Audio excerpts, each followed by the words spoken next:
Assalamualaikum warahmatullahi wabarakatuh. Saya Nur Saufira Najla ingin menyampaikan sajak yang bertajuk Bahasa Itu Tenang Seperti Laut. Ketika angin segara menghantar layar dan ombak melambai pelaut asing, menjemalah sebuah pelabuhan di muara sejarah.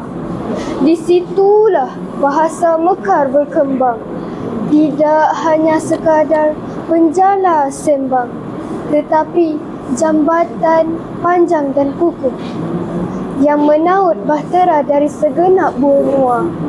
Pedagang dari timur dan barat rela menanggalkan logat masing-masing. Di lantai basah dingin dermaga, lalu senang hati menyarungkan lidah dengan satu lisan yang ramah. Bahasa itu lembut seperti tenang laut, sudi menerima pelbagai ragam muara.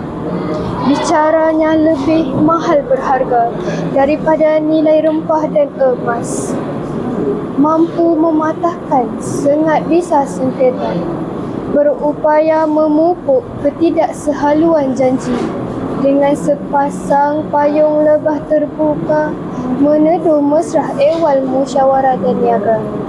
Kini setelah berabad musim bersalin kulit, zuriat bahasa itu membiak ligat, selagi setiap warga setia percaya ini selamanya menjadi balai utama di sebuah maligan negara bangsa.